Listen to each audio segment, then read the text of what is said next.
हमारे चैनल को सब्सक्राइब करें और बेल आइकन दबाएं।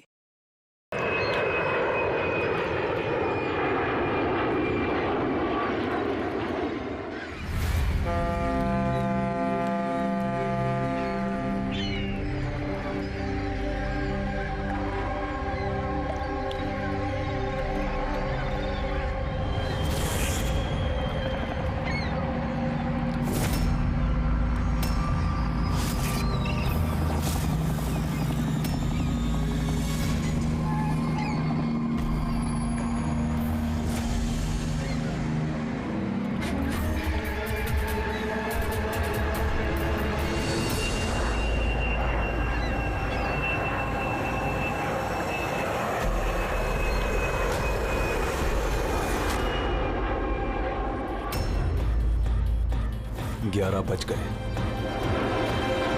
आ गया। अब ये प्लेन गिरेगा।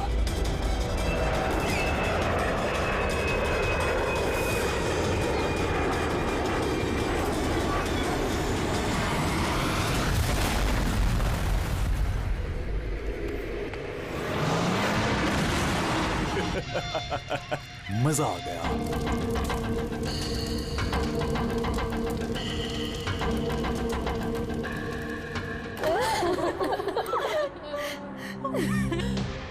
प्लेन में आप तीनों के हस्बैंड्स के अलावा सिर्फ पायलट था।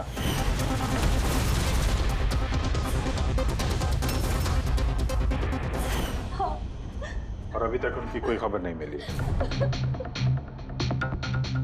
देखिए, अथॉरिटीज से हमने पूरी पूछताछ की और उन्होंने बताया कि प्लेन में कोई तकनीकी खराबी नहीं थी। तो फिर आप लोगों को ऐसे क्यों लगता है कि ये एक्सीडेंट नहीं था, ये प्लेन क्रैश नहीं था, बल्कि किसी ने जानबूझकर इनका खून किया है? उन्हें कई दिनों से धमकी भरे कॉल्स आ रहे थे। देखिए, आप तीनों के हस्बैंड जाने माने बिल्डर्स हैं, तो धमकी वगैरह तो हो सकता है कि ऐसे कॉल्स आ गए हों, लेकिन एग्जैक्टली क्या हुआ था आप बता सकते हैं?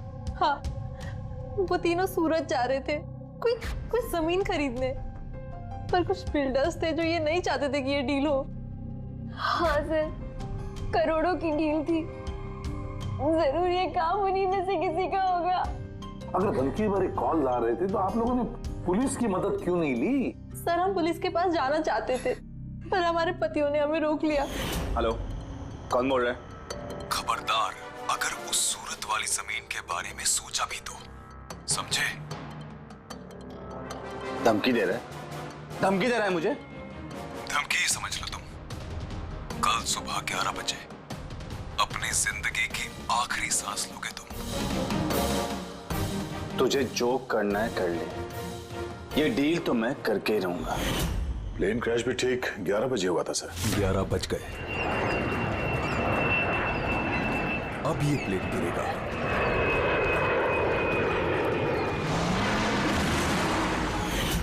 ये कोई सहयोग तो नहीं हो सकता? आप ही बताइए सर, क्या एक जमीन का टुकड़ा किसी इंसान की जिंदगी से ज्यादा कीमती हो सकता है? देखिए, मैं आपको प्रॉमिस करता हूं, जिस किसी ने भी ये किया है उसे हम सजा दिलाकर ही रहेंगे।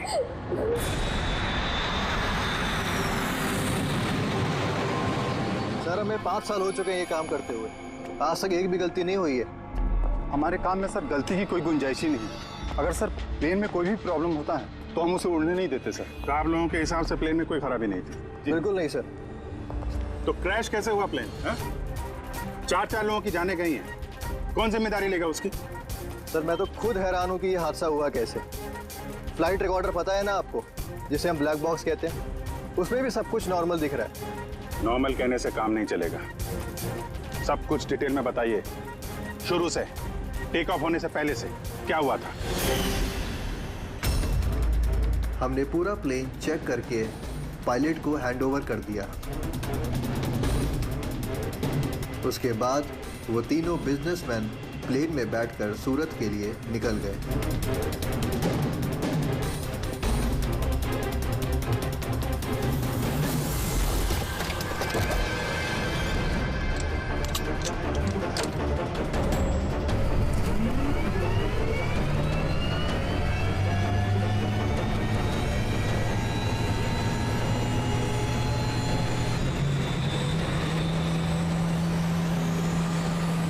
सर हमें टेक ऑफ का परमिशन रेडियो फ्रीक्वेंसी पे मिलता है मेन टावर से।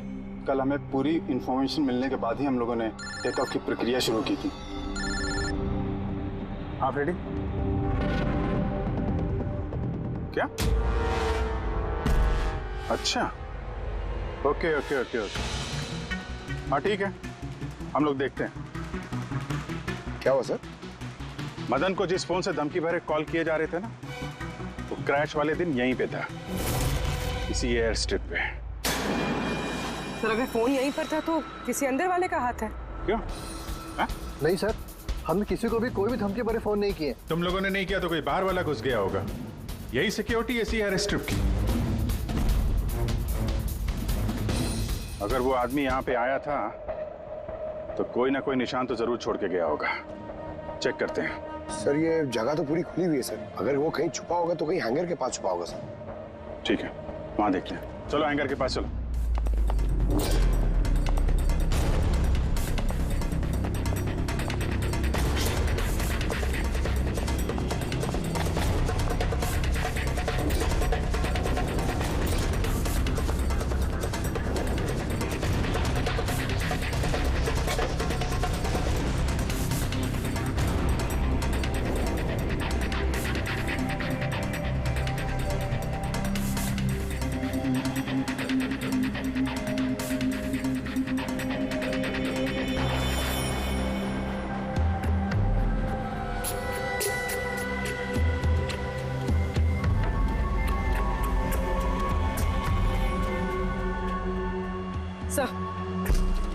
सर ये टूटा हुआ फोन मिला है। सर लगता है वो धमकी भरा कॉल इसी से किया होगा।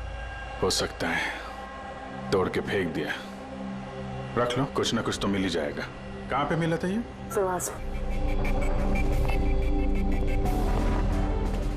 सर यहाँ।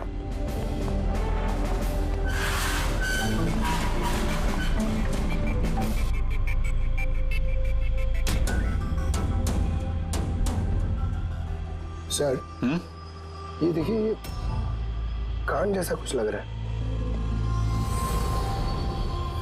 है तो कान का निशान यार। फोन भी यहीं मिला है और ये निशान भी। कहीं ऐसा तो नहीं कि वो मुजरिम यहीं दीवार पे टेक लगा के फोन पे बात कर रहा हो और हमारे लिए अपना कान का निशान छोड़ गया हो। काम करो, फोटो ले लो उसके। सर वो कान के निशान से कुछ पता चलेगा? अरे कुछ ना कुछ तो पता चलेगा। साड़ुंके साहब को देंगे, वो ढूंढ निकालेंगे।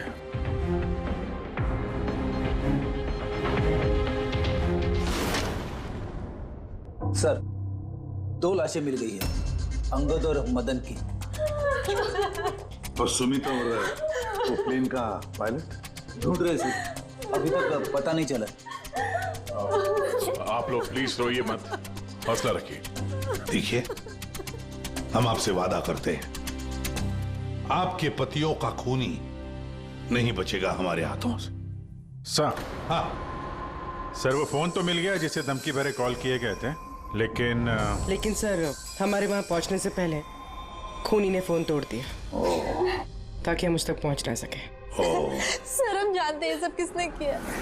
जानती हो किसने किसने किया खून? रणदीप और शशि ने। रणदीप और शशि कौन है? हा? सर ये दोनों भी बिल्डर्स हैं। ये नहीं चाहते थे कि हम तीनों के पतियों की वो डील सक्सेसफुल हो। जानता था,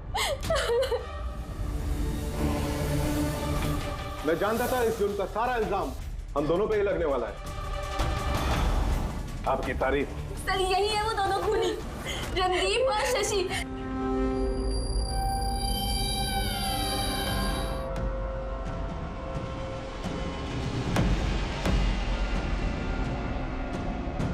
पता नहीं इन औरतों की हमसे क्या दुश्मनी है, चाहे कुछ भी गलत क्यों ना हो, ये हम पे इल्जाम लगाती हैं। और एक बार पहले भी इन्होंने हमें झूठे इल्जाम में गिरफ्तार करवाया था। अच्छा, किस जुर्म में गिरफ्तार करवाया था तुम्हें?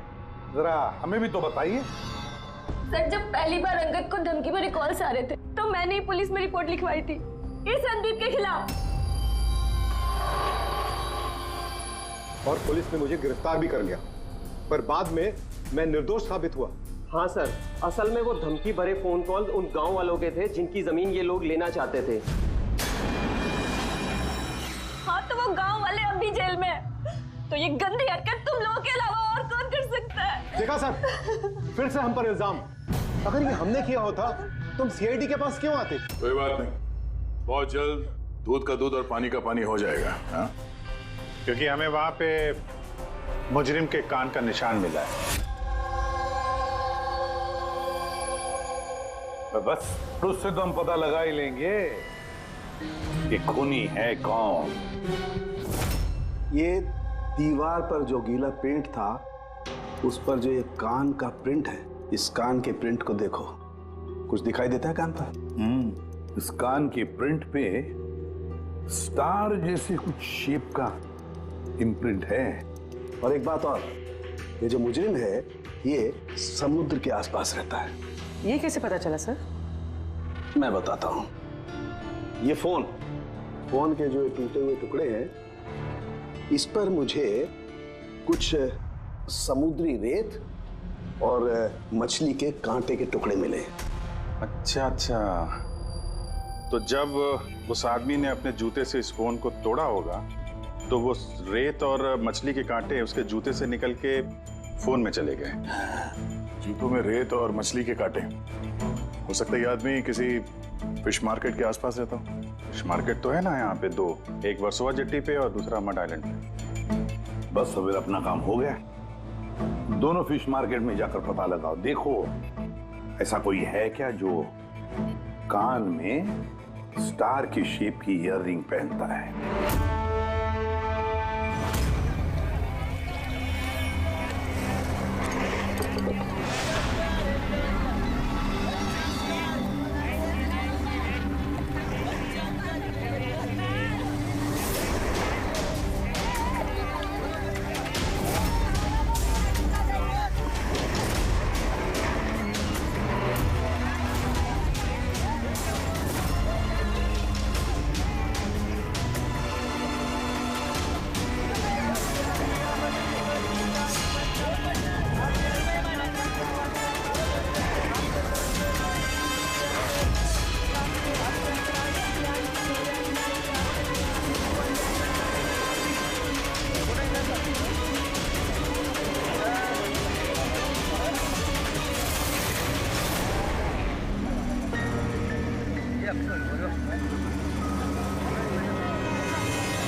रिंग वाला आदमी मिल गया, आजा।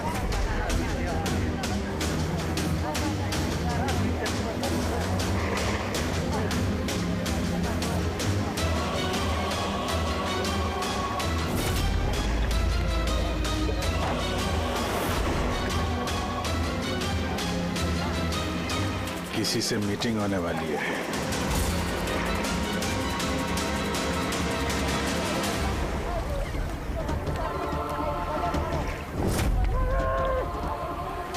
ये दूसरा आदमी कौन है, दिख नहीं रहा।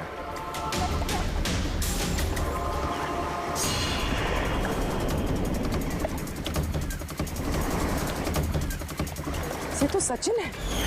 एयरपोर्ट अथॉरिटीज ने मरने वाले पायलट के लिए इसकी फोटो दिखाई थी। वो पायलट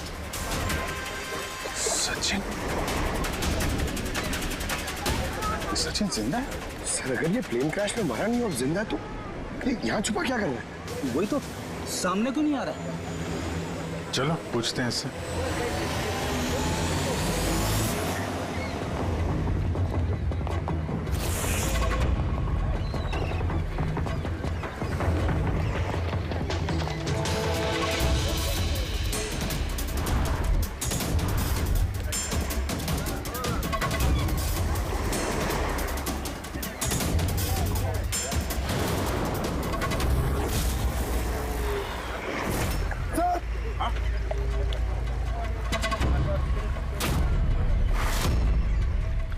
सर ये तो मर गया। मर गया? वो देखो सर, सचिन भाग रहा है सर।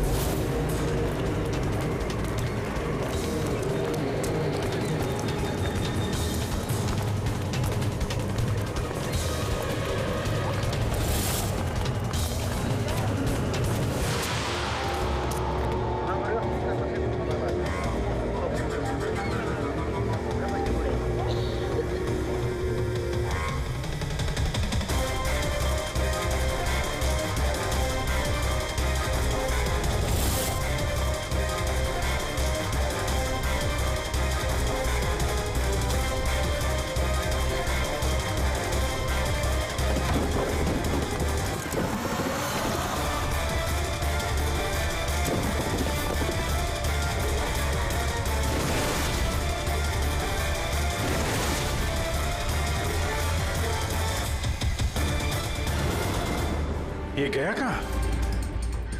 सर शायद वो आदमी कुछ ऐसा राज जानता था जो सचिन नहीं चाहता था कि हम तक पहुंचे, और शायद इसीलिए उसका खून कर दिया।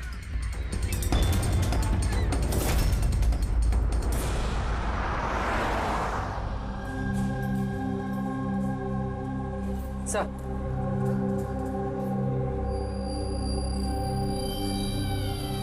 क्या सवाल करना है आप लोग को मुझसे? आपके पति सचिन के बारे में।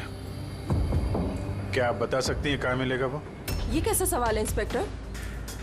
आप लोग को तो पता है ना कि अभी उनका एक प्लेन क्रैश में। जी नहीं, सचिन जिंदा है। जिंदा है? जी हाँ। और आपको शायद ये जान के दुख होगा कि वो एक खून करके फरार है। वैसे कितने पैसे मिले थे सचिन को इस साजिश का हिस्सा बनकर? पैसे? पैसे नहीं मिले। पैसे मिले होते तो मैं यहाँ कॉफी शॉप में काम नहीं कर रही होती। और वैसे भी हमारी शादी कुछ ठीक नहीं चल रही थी। आपकी शादी ठीक नहीं चल रही थी? क्या मतलब, मैं पूछ सकता हूँ क्या प्रॉब्लम थी? दीप्ति नाम की एक लड़की है, एयर होस्टेस है। बहुत बार कहते थे भी कि तुझसे डाइवोर्स लेके उसके साथ रहना है। कहाँ रहती, कहाँ है ये? सिंगापुर। सिंगापुर। क्या सचिन जिंदा है? ऐसा नहीं हो सकता सर, हमने खुद अपनी आंखों से उसे प्लेन में चढ़ते हुए देखा है। सर इतने भयानक हादसे में उसका जिंदा रहना मुमकिन नहीं है सर। अरे यार, पैराशूट वगैरह से कूद गया हो तो? नहीं सर, अगर पैराशूट लेके कूदता तो किसी ना किसी की नजर जरूर पड़ती उस पर। हमसे कुछ मिस तो नहीं हो गया ना? क्या क्या बोल रहे थे तुम? क्या मिस हुआ होगा? नहीं सर, कुछ नहीं। तुम्हारी बातों से तो साफ साफ लग रहा है कि तुम लोग कुछ छुपा रहे हो। क्या बात है, बताओ बताओ जल्दी। सॉरी सर, हमसे वो थोड़ी सी गलती हो गई। कैसी गलती? सर जब प्लेन टेक ऑफ हुआ तो हम वहाँ थे ही नहीं।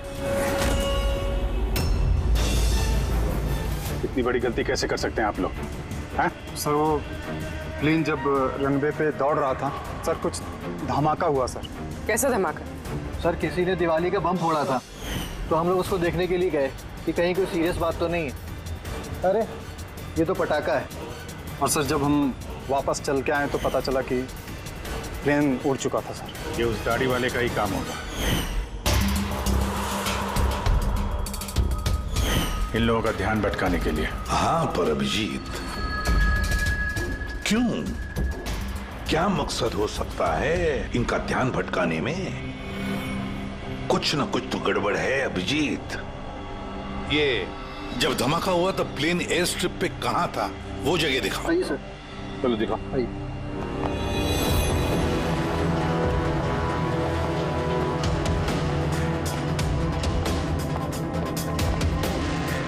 एक मिनट अभिजीत, ये तो खून है, सूखा हुआ खून।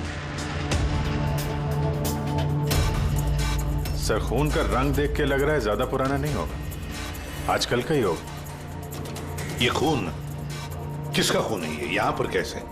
पता नहीं सर। पता नहीं? हर बात का एक ही जवाब है तुम्हारे पास, हमें पता नहीं। और तो फिर पता क्या है तुम्हें? सर एयर स्ट्रिप पे खून है, कुछ ना कुछ तो हुआ है यहाँ पे। ये बात तो पक्की है, पर क्या? और फिर ये खून है किसका?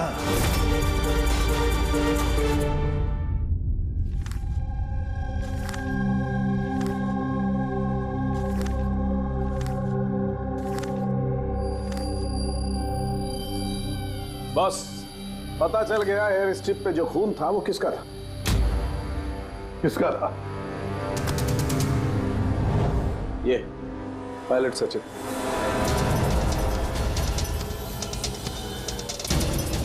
पायलट सचिन का खून?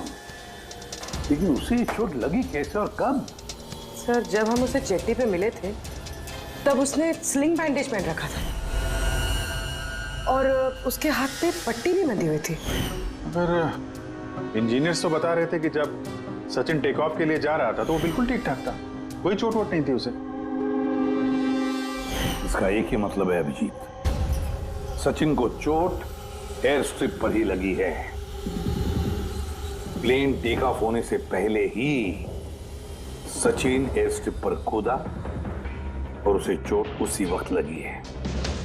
बिल्कुल ऐसा ही हुआ होगा बॉस, क्योंकि इसीलिए सचिन क्रैश में मारा नहीं गया, क्योंकि वो प्लेन में था ही नहीं। लेकिन सालू के साहब, किसी ने सचिन को प्लेन में से कूदते हुए देखा किसे नहीं? अरे यार, वो पंकु ने पटाखा चलाया था ना, ध्यान भटकाने के लिए। ये सब सचिन और पंकु का प्लान था sir.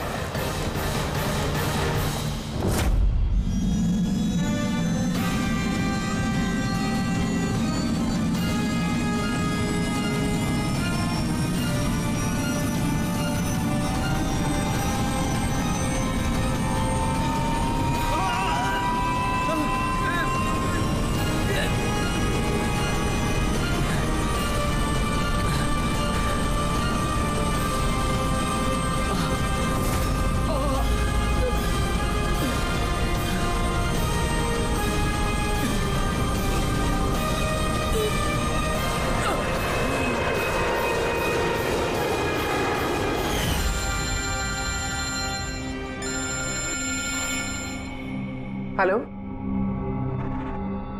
Okay, thank you sir.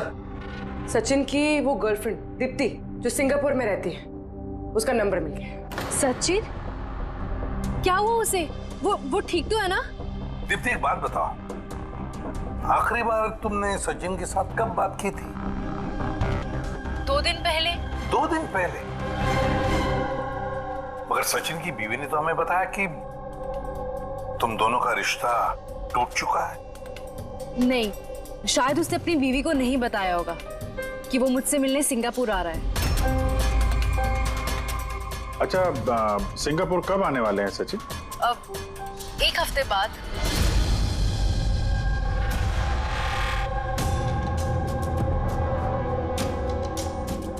अच्छा, और क्या क्या बातें हुई तुम्हारी 2 दिन पहले? वो कह रहा था कि उसे ढेर सारा पैसा मिलने वाला है और फिर हम एक नई जिंदगी की शुरुआत कर सकते हैं। वैसे आप सब ये सवाल, सचिन ठीक तो है ना? घबराओ मत, सचिन को कुछ नहीं हुआ है और अगर जरूरत पड़े तो हम तुम्हें फिर फोन करेंगे। Thank you. कहीं दीप्ति भी तो नहीं मिली हुई है सचिन के साथ इस सारे प्लान में? पूरी एक काम करो, सिंगापुर पुलिस को सारे डिटेल्स भेज दो और उनसे कहो कि वो इस दीप्ति पर नजर रखे हैं। सर, हाँ? सचिन की वाइफ से बात हुई, उसका कहना है कि सचिन का पासपोर्ट घर पे ही है। क्या? सचिन का पासपोर्ट घर पे है और सचिन सिंगापुर जाने की प्लान्स बना रहा है? कहीं ऐसा तो नहीं कि सचिन ने नकली पासपोर्ट बनाया हो? नकली पासपोर्ट, ये ढीचू नकली पासपोर्ट बनाने वालों के बारे में बहुत कुछ जानता है। फिर एक काम करो, पंकज से कहो कि सचिन का फोटो लेकर वो ढीचू से मिले। हाँ? Yes sir. एक बात और, ये अगर सचिन प्लेन से कूद गया था टेक ऑफ से पहले, तो प्लेन उड़ा कौन रहा था? और सर, जब वो प्लेन से कूदा तो ये मदन, अंगद और सुमित, ये लोग ने हल्ला नहीं मचाया, चुपचाप बैठे क्यों नहीं? बॉस, प्लेन के गिरने पर हल्ला कैसे मचाते ये लोग? तीनों के तीनों बेहोश थे। मगर सर, ये लोग बेहोश हुए कैसे? भी इन लोगों के पेट में ब्लैक कॉफी थी और उस ब्लैक कॉफी में ही नशीली दवाई मिलाई गई थी। क्या? ब्लैक कॉफी में नशीली दवा? आई एम बोर्डिंग, आपकी कॉफी। Thank you. तो फिर ये जरूर सचिन के प्लान का हिस्सा था। सर, एक सवाल का जवाब अभी भी नहीं मिला है। बिना पायलट के प्लेन उड़ा कैसे? इसका जवाब है UAS। UAS, uninterruptible auto pilot system. इस प्रोग्राम के जरिए जमीन पे बैठ के हवा में उड़ते प्लेन को कंट्रोल किया जा सकता है, कहीं से भी। हाँ सर, हम लोग फॉरेंसिक लैब में रह के भी हवा में उड़ते हुए प्लेन को कंट्रोल कर सकते हैं। और इस प्रोग्राम को इसलिए बनाया गया कि हवा में उड़ते प्लेन में अगर इमरजेंसी हो जाए या हाईजैक का प्रॉब्लम हो जाए तो उसका कंट्रोल नीचे वालों के पास भी रहे। मतलब प्लेन के कॉकपिट का कंट्रोल उसके हाथ में जिसके हाथ में वो रिमोट है। हाँ सर, और जिसके पास भी रिमोट कंट्रोल था उसी ने प्लेन क्रैश करवाया समंदर में। तो रिमोट कंट्रोल वाला खूनी ब्लैक कॉफी में नशीली दवा, अगर एक बार पता चल गया ना कि ये ब्लैक कॉफी में नशीली दवा डाली किसने और पिलाई किसने, तो समझ लो ये रिमोट कंट्रोल वाले खूनी तक हम पहुंच गए। Remote control. Black coffee? Sir, Madan तो ब्लैक कॉफी पीते ही नहीं थे, उन्हें हाई ब्लड प्रेशर था। और सर, मैंने भी सुमित को ब्लैक कॉफी नहीं दी थी क्योंकि जिस वक्त वो घर से निकले मैं भी घर पे नहीं थी। देखिए, उन तीनों के पेट में से ब्लैक कॉफी मिली थी जिसमें वो नशीली दवा भी थी। आप लोग तो कह रहे हैं कि आपने किसी ने भी अपने पतियों को ब्लैक कॉफी नहीं पिलाई, तो हो सकता है किसी और ने पिलाई हो उनको, या फिर कहीं बाहर गए थे तो वहां पर पी हो। कहीं गए थे क्या? हाँ सर, उन्हें हमारा ड्राइवर रवि एयरपोर्ट छोड़ने गया था, तो शायद हो सकता है अगर उन्होंने कहीं बाहर से कॉफी पी हो तो उसे जरूर पता होगा। रवि जरा बुलाइए उसे, कहाँ है? सर, जब से ये हादसा हुआ है उसने काम पे ही आना बंद कर दिया, उसने हमारे फोन भी उठाना बंद कर दिया। मतलब अभिजीत, ये रवि कल से गायब है।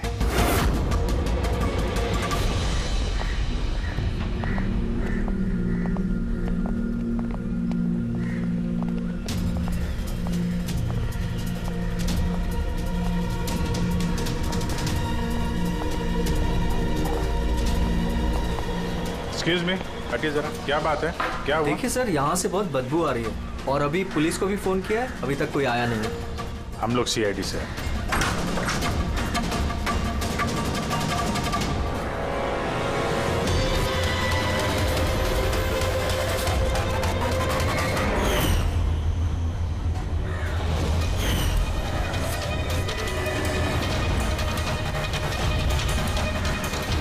सर, एक और मौत।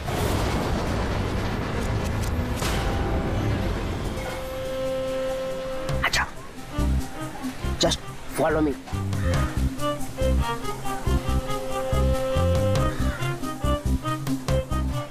पंकज, चुपचाप मेरे पीछे पीछे चलते रहना। जब तक मैं यहाँ हूँ तुम्हें घबराने की थोड़ा भी जरूरत नहीं है। ओ ठेचू, मैं घबराता नहीं हूँ, समझा? मैं CID से हूँ। चुपचाप चलो, फॉलो मी। उधर चलो।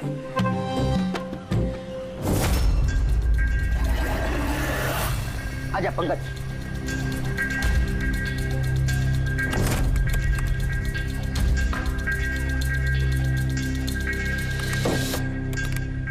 क्या दोस्त, सुना है तुम बहुत अच्छा पासपोर्ट बनाते हो? किससे सुना? मेरे एक दोस्त ने बताया। दोस्त? कौन दोस्त? ये नहीं, मैं नहीं जानता इसे।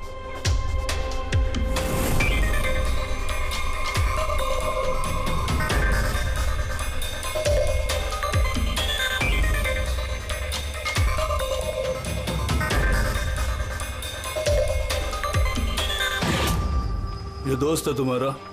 तुम्हें कोई शक है? बहुत अच्छे से जानता हूँ इसे मैं। इसका पासपोर्ट भी रेडी पड़ा है, बनकर मेरे पास। अरे वाह, फिर तो मेरा भी पासपोर्ट बन जाएगा ना? बन जाएगा, लेकिन 2 पेटी लगेगा। अरे यार, देता हूँ ना देखो 2 पेटी। बोल क्या चाहिए? देखो 2 पेटी आम चाहिए, 2 पेटी सेब चाहिए, क्या चाहिए? ए शाने, 2 पेटी मतलब 2 लाख। 2 लाख? 2 लाख। चलिए बता, नाम क्या लिखना है तेरा पासपोर्ट पर? Sub inspector Pankaj, CID। CID? हाँ, सीआईडी। अरे अरे मैंने क्या बिगाड़ा तुम्हारा? सिर्फ तेरा ही नहीं, सारे नकली पासपोर्ट बनाने वालों का धंधा बंद हो चुका है। जो सवाल मैं पूछूंगा ना, उसका सीधे सीधे जवाब दे, वरना 2 लाख उठक बैठक कराऊंगा यहाँ पे तुझे, समझा? पूछो पूछो, क्या पूछना है? ये अपना नकली पासपोर्ट लेने कब आने वाला है? पता नहीं। पता नहीं? आज शाम को। देखा पंकज, ढेर चुका कमाल। सर, रवि के घर से जो बॉटल मिली है उसमें वही नशीली दवा है जो सालुंके सर को ब्लैक कॉफी में मिली थी। इस रवि के अलावा और किसी के उंगलियों के निशान मिले उस बोतल पे? हाँ सर, रणदीप के।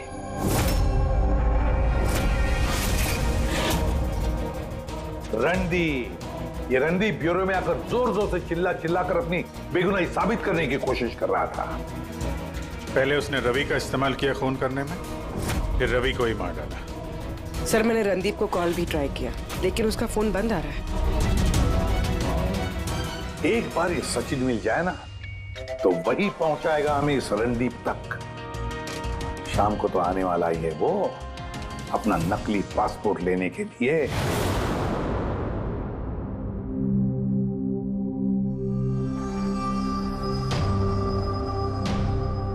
मेरा पासपोर्ट रेडी है?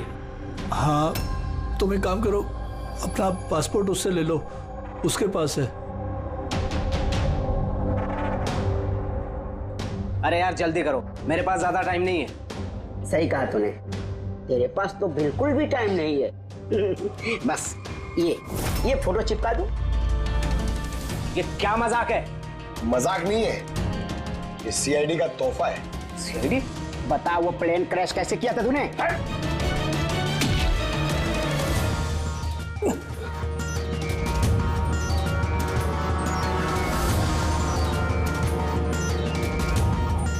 सीआईडी से भाग के टेक ऑफ करना इतना आसान नहीं है। इमरजेंसी लैंडिंग करनी पड़ जाती है मुजरिमों को। पैसों के लालच में अंधा हो गया था मैं। इस काम के लिए मुझे 50 लाख रुपए दिए गए थे, लेकिन सर मुझे पता नहीं था कि वो लोग मारे जाएंगे। पैसे किसने दिए थे तुझे, ये बता। सर मुझे नहीं पता, मैंने सिर्फ एक बार बात की थी उससे। पंकज, जरा इंटरनेट पर देखो, इस रणदीप का कोई इंटरव्यू वगैरह है क्या? सर, मिल गया। मैं अपनी कामयाबी का पूरा श्रेय अपनी कड़ी मेहनत और सच्चे लगन को देता हूं कि इस दुनिया में कुछ भी नामुमकिन नहीं है। मैं कहां था और कहां आ गया। सर ये उसी की आवाज है सर, आई एम श्योर ये उसी की है। आवाज रणदीप की और वाइल पे उंगलियों के निशान भी रणदीप के। रणदीप।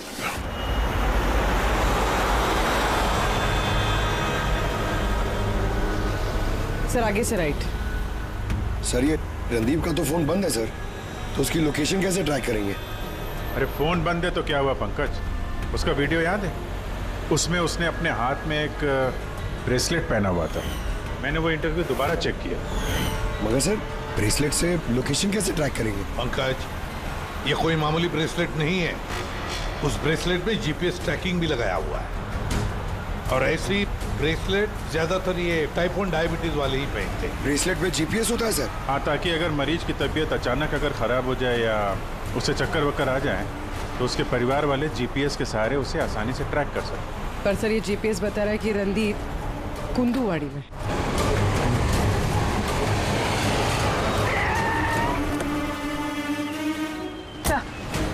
यहीं कहीं, यहाँ पर।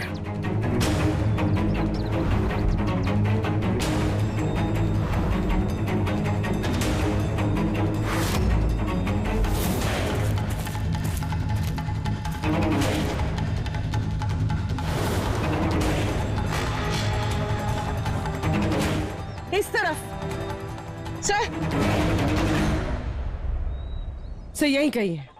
उसकी दिल की धड़कन भी कमजोर होती जा रही है। दिल की धड़कन कमजोर होती जा रही है? यहीं कहीं है वो। क्यों ये मिट्टी अलग क्यों लग रही है?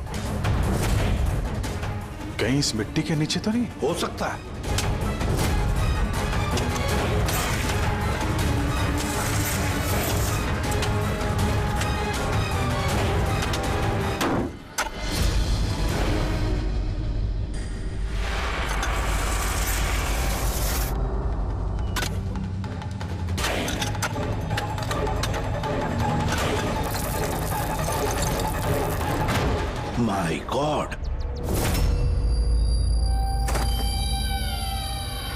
जिंदा है। अच्छा,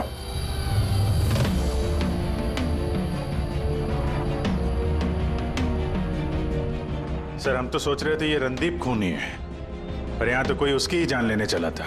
सर मुझे नहीं लगता कि रवि का खून रणदीप ने किया होगा, क्योंकि ब्यूरो से निकलने के बाद उसकी ब्रेसलेट की लोकेशन यहीं पर थी, वो और कहीं गया ही नहीं।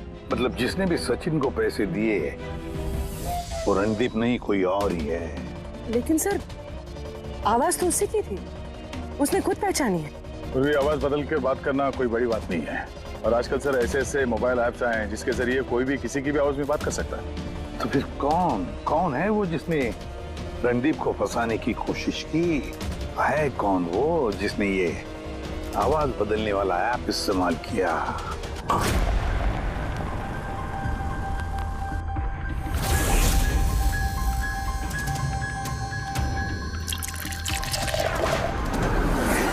Cheers.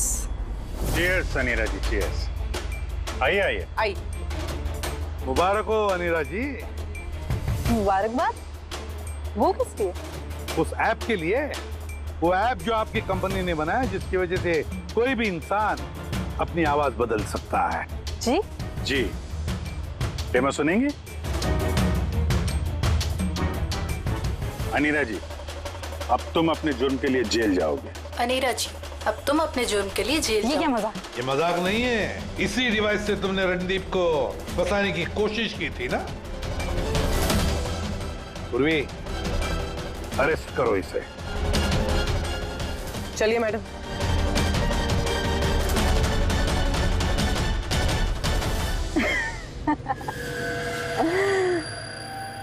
इतनी भी क्या जल्दी है सीआईडी वालों, जरा उधर तो देखिए।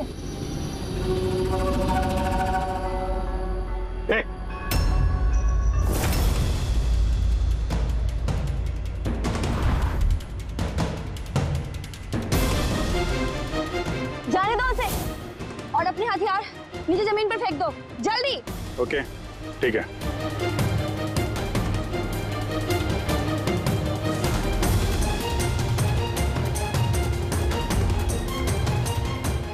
रुक जाओ, बेवकूफी छोड़ दो ये। छोड़ो उनको।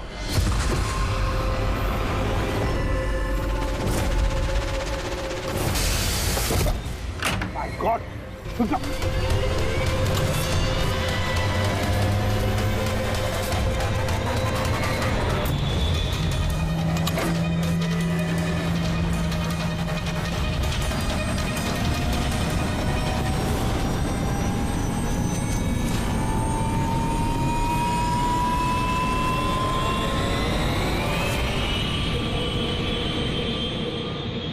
Damn it.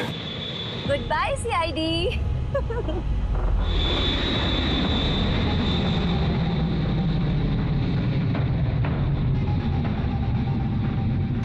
Well done girls. आज तक जो बड़े बड़े मुजरिम नहीं कर पाए वो हमने कर दिखाया। सीआईडी को तो नानी याद आ गई होगी।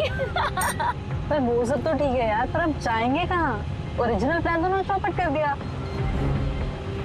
सोचते हैं कोई ना कोई मंजिल तो मिल ही जाएगी।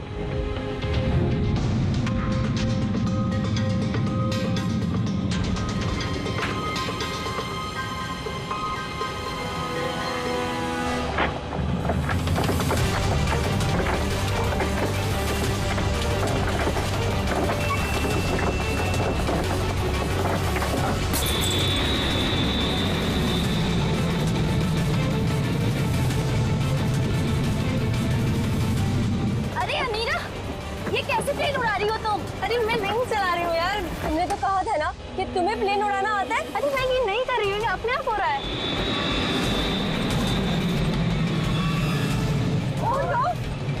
प्लेन तो उड़ा रहा है।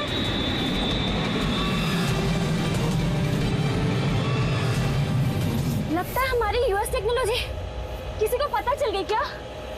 मगर कैसे?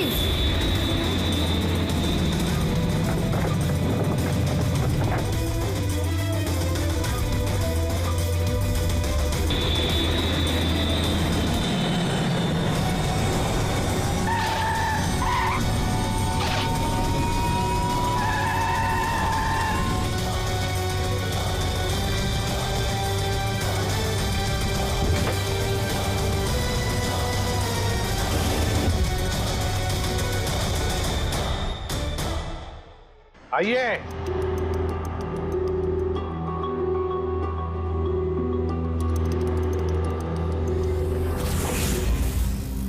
जिस देश में औरतें अपने पतियों की लंबी उम्र के लिए व्रत रखती हैं, कोई ऐसा भी कर सकता है कि अपने ही पति का खून कर दे? बहुत ठोस वजह रही होगी आप लोगों के पास। हाँ, वजह थी। हमारे पति कोई दूध के धुले हुए नहीं थे। हाँ, लोगों को तो वो ऐसे दिखाते थे कि वो हमसे बहुत प्यार करते हैं, पर घर में कुछ और ही कहानी होती थी। ना हमें उनसे प्यार मिला और ना ही वफादारी। अंगर ने तो कई बार रिया पर हाथ भी उठाया था। हॉस्पिटल में भी भर्ती हुई थी वो। इन सब से तंग आकर हमने अपने पतियों को धमकी भरे कॉल्स करवाए और सोचा मौका अच्छा है तो हमने उन्हें मरवा दिया।